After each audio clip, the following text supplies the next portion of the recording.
Bonjour à tous, très heureux de vous retrouver pour votre super top 5 du jour, direction l'hippodrome des Sables d'Olonne ce lundi avec le prix justement des Sables d'Olonne, une épreuve européenne pour trotteurs de 6 à 11 ans qui va se courir sur les 2775 mètres avec 25 mètres de handicap pour les plus riches du lot, une épreuve qui n'a réuni que 13 partants.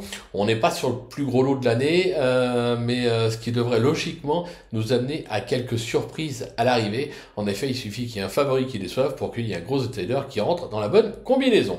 Mais avant de vous délivrer mon pronostic, un petit coup de promo, ça fait pas de mal. D'abord, n'hésitez pas à vous abonner à notre chaîne sur laquelle vous pouvez notamment retrouver tous les jours au travers de mes cotes à cotes pour la réunion principale. N'hésitez pas également à vous balader sur les réseaux sociaux pour y retrouver notre consultant de luxe, Florent Gautreau.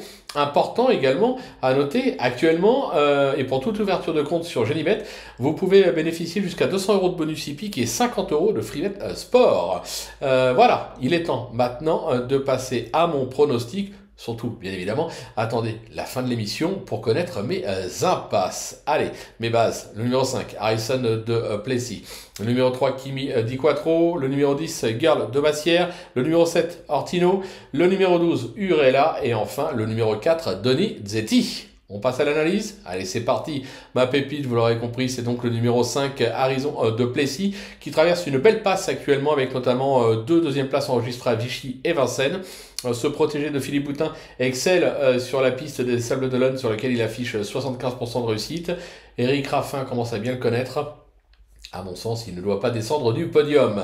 Mon coup de cœur, le numéro 3, Kimi Di Quattro. Après un début de carrière exclusivement joué sur les tracés suédois, ce fils de Maharaja s'est vite adapté aux courses françaises avec des succès à Abbeville, Vibré, Avranches ou encore le Mont-Saint-Michel.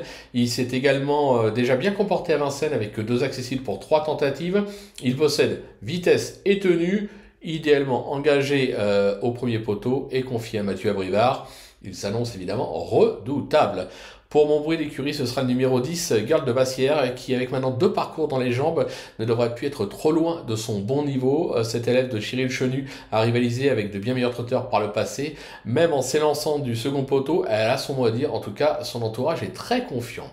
Pour mon péré, ce sera le numéro 7, Ortino, que j'avais pris en note à l'occasion d'une bonne 5e place enregistrée début juin sur l'hippodrome de Vincennes. Ce pensionnaire de Charles-Antoine Marie se plaît sur les tracés de province, idéalement engagé à 405 € du recul. Je pense qu'il ne faudrait pas le sous-estimer. Mon coup de poker, parce que là c'est un vrai coup de poker, ce sera le 12, Urella, on la connaît par cœur. Cette protégée de JMB n'a plus à faire la preuve de ses qualités à ce niveau. Alors oui, elle a quelque peu déçu ces derniers temps, mais on peut faire confiance à son mentor de l'avoir, comme on dit, réveillée au travail, même si elle n'a jamais encore été transcendante sur la piste des Sables d'Olonne. Vu l'engagement, logiquement, elle ne devrait pas descendre du podium. Pour ma trouvaille, ce sera le numéro 4, Donizetti, qui sans être un champion a montré quelques moyens en Suède avant d'enregistrer plusieurs bonnes sorties sur notre sol, avec notamment une 4e place dans un groupe 3 à Vincennes durant l'hiver 2023. Associé au talentueux Mathieu Mottier, je pense qu'il est tout à fait capable d'accrocher un lot. Du côté de mes impasses, ah oui, il faut en parler de mes impasses. Je vais d'abord laisser de côté justement le numéro 8, Fascinoso de Loup, qui est surtout un petit phénomène sous la selle et qui rentre après 7 mois d'absence. Je vais également écarter le numéro 13, Heading Reference, qui compte autant d'échecs que de sorties cette saison. Mal garé aux 25 mètres, ça s'annonce compliqué. Voilà, tout est dit, ou presque. Maintenant, c'est à vous de jouer. Sans oublier que sur Genibet, on peut jouer en fractionné. Bon jeu à tous et on se donne rendez-vous dès demain pour un nouveau Super Top 5.